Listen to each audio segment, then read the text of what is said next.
আমার বয়স যে বছর 21 পূর্ণ হলো, ভোট দিলাম। দ্বিতীয়বার যখন চটের পর্দা ঢাকা খোপড়িতে ঢুকে প্রগতিশীল প্রতীক চিহ্নে ছাপ মারছি, তখন আমি 26। 29 বছর বয়সেও বিশ্বের নিঃস্বতম গণতন্ত্র রক্ষার জন্য আমার প্রাণ ব্যাকুল হয়ে উঠেছিল। কিন্তু এবছর ভোটের দিন সারা দুপুর তক্তপোষে শুয়ে বেড়ার ফোকর দিয়ে পতাকা ওড়ানো রিকশার যাতায়াত দেখেছি, কিন্তু ভোট দিতে যাইনি। না, আমি ভোট বয়কট করিনি, ভোট আমাকে বয়কট করেছে। কারণ আমার বয়স 31। 30-এর পর সরকারি চাকরি পাওয়া যায় না। যে সরকার আমাকে চাকরি দেবে না, সেই সরকার গঠনের জন্য গায়ে আমার পুলক লাগে, চোখে ঘনায় ঘোর, এরকম আশা করা যায় না। বিশেষ বিশেষ ক্ষেত্রে অবশ্য বয়স 5 বছর শিথিলযোগ্য, কিন্তু আমার ক্ষেত্রে বিশেষ কারণ বিশেষভাবেই অনুপস্থিত। অগত্যা সরকারি চাকরি পাবার একটাই উপায় আছে, সার্টিফিকেট জাল করে বয়স কমিয়ে ফেলা। কিন্তু হে নন্দিত নেতৃবৃন্দ, যদিও আমার চোখের উপর আপনাদের অনির্বচনীয় লীলাময় জীবন খোলা আছে, তবু জালিয়াত হতে পারবো না। আমার বাবা সৎ ছিলেন।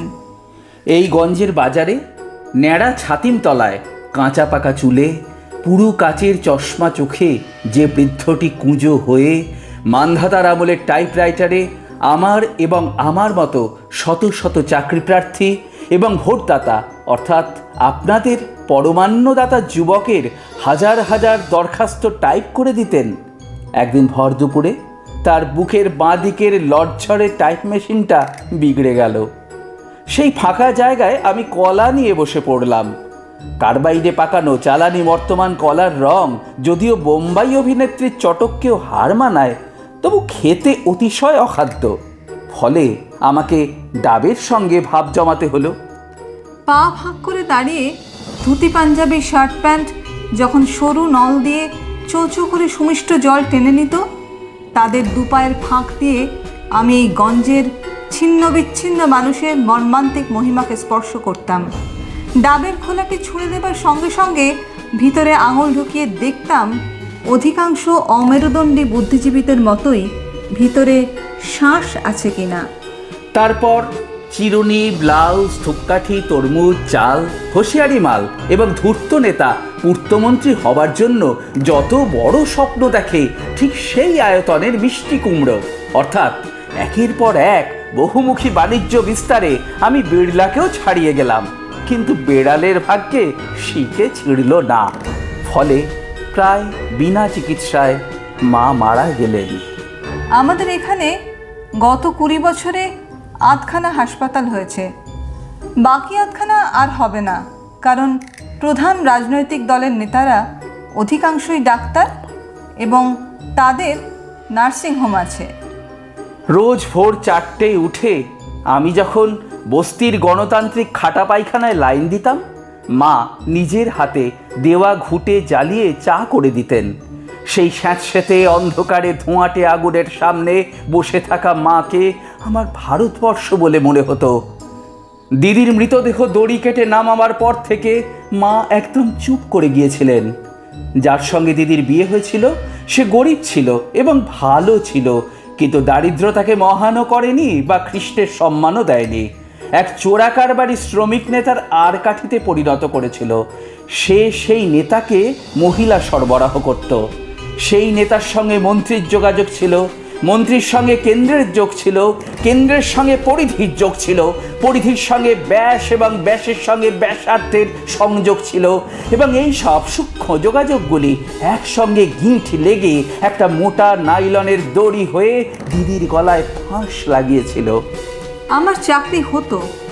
জেলার সব ছাত্রদের মধ্যে আমি যদি মাতৃভাষায় প্রথম না হয়ে আপনাদের পিতৃভাষা অর্থাৎ ইংরেজিতে প্রথম হতাম, হয়তো আমার বরাত খুলে যেত।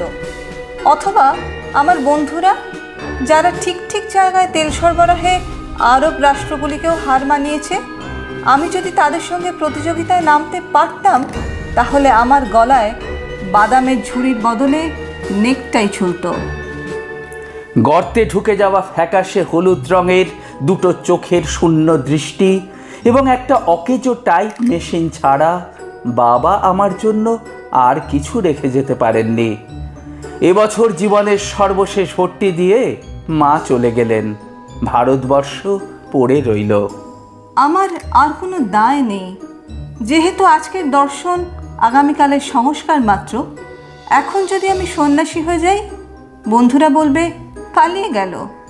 বিদেশি টাকায় পুষ্ট যেসব তথাকথিত জনসেবা প্রতিষ্ঠান আছে, তাতে যদি ভাতের জন্য ঢুকে পড়ি, তারা বলবে বেটা গুপ্তচর। যদি আত্মহত্যা করি, তাহলে কাপুরুষ। আর যদি সোজাসুজি প্রতিবাদ করি, তাহলে আপনারা রাজনৈতিক নৈশ প্রহরীরা কালো টাকার কুমিরদের অন্ধকার পাড়ায় গিয়ে মাঝরাতে নকশাল নকশাল বলে ঘেউ ঘেউ করে তাদের জাগিয়ে দেবেন। এমনকি অবস্থা তেমন তেমন বেগতিক দেখলে আপনাদের সঙ্গে রাশিয়া আমেরিকাও যোগ দেবে।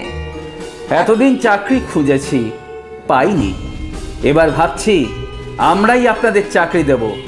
আমরা যারা বেকার, আধা বেকার, ভবঘুরে, বাউন্ডুলে, ভিখিরি, যাদের জমি নেই কিন্তু জমিতে খাটে, বাড়ি বানায় কিন্তু বাড়ি নেই, যারা শহরে আলো জ্বালে কিন্তু যাদের কুপিতে তেল নেই, যারা কারখানা বানায় কিন্তু কারখানা যাদের আস্থা করে চালান করে দেয়, যারা কোনোদিন একটা ভালো জামা পরেনি, শরবত খায়নি, বেড়াতে গিয়ে পর্বতমালার স্তব্ধ নিরাশক্তি ও মহত্বকে স্পর্শ করেনি, যারা জন্মায় আর খাটে, খাটে আর মরে, যারা পিঁপড়ের মতো, পোকামাকড়ের মতো, শীত রাত্রির ঝরা পাতার মতো, সেই সব নিরক্ষর, নগণ্য, কুঁজো, অবজ্ঞাত, করুণ, যাদের দেখার জন্য এবং ঠকাবার জন্য আপনারা বিরাট মঞ্চে উঠে দাঁড়ান, যারা আগামী দিনের ভারতবর্ষের, গোটা পৃথিবীর এবং সৌরজগতের মালিক, আমি তাদেরই একজন হয়ে এই জংশন স্টেশনে বাদাম বেচে যাচ্ছি।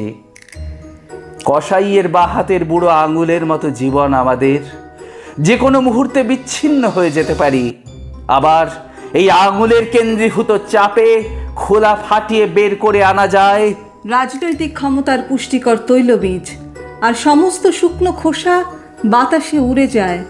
বাতাসের সঙ্গে আকাশ স্পর্শ করে মানুষের অনন্ত ঘৃণার আগুন।